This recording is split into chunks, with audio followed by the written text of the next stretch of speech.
Have you ever wondered how do people get a good deal when it comes to real estate? Hey friends, happy Friday. Scott Smith with the Smith team at Keller Williams. Wanted to share with you some insights that we use to counsel our buyers on getting a good deal when it comes to their real estate transaction. So, coming at it from the buyer's perspective, first of all, we kind of have a conversation around what is a good deal. So, we talk about value, we talk about finding that needle, possibly actually just getting the house. If you're in a multiple offer competitive situation, just getting a house is a good deal. And then also the bottom line coming down to price. So, getting if the house is listed at a certain price, can we get it below that list price?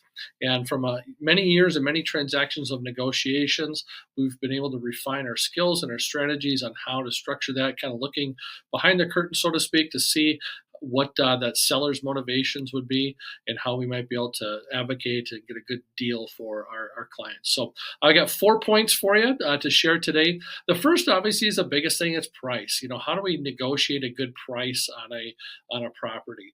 And that's really understanding what the market conditions are. Is that property is it overpriced? Is it underpriced? Is it priced just right? So we look at 4 different components when we're looking at negotiating on price, because there's going to be some give and take when you're negotiating. So first of all, if you want to have a little bit off a price, are you willing to give up more time or have better terms for the seller?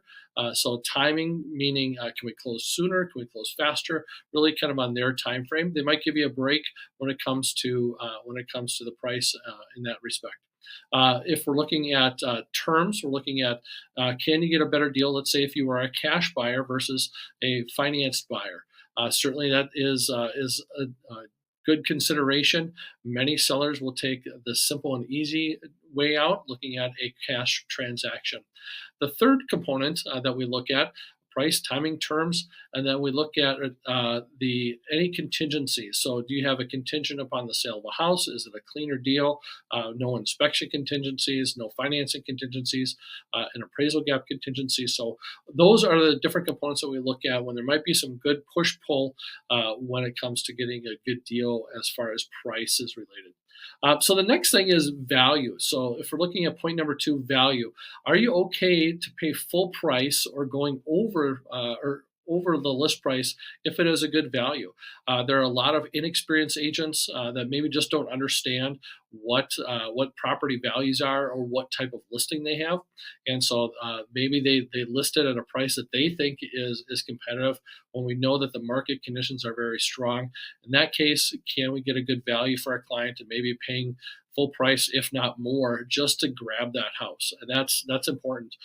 Having a good understanding of what the market is like and educating our buyers on that. The third point is kind of similar to the last one, is when we are in competitive offers, when we're in multiple offers, how can we structure a transaction so that we can actually just get the house? So getting a deal is also the same as getting a house for some people. We've had clients that we've been in competitive situations where there's 17, 18, 19 properties or more, or offers or more on a property, and they are so excited that we actually ended up securing that property. And like I said in point number 1, it doesn't always come down to price. There might be some additional concessions with that. So how can we structure a transaction to get a deal, get a property locked up, even if there are multiple offers? The fourth thing that we look at is getting a deal is, can we find a property that might be off market?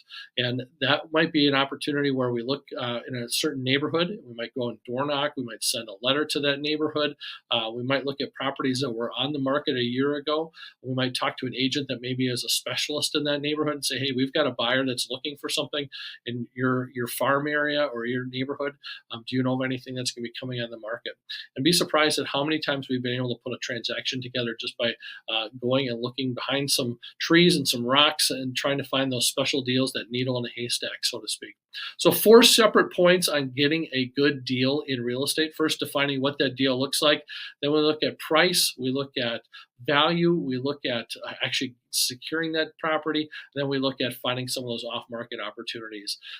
So all those things come into play. It makes a difference having a good, experienced real estate agent in your corner when it comes to getting a deal. Good deal. Certainly reach out to us, 651-777-3434. We'd love to help you in your real estate journey when the time is right. Take care. Have a great day.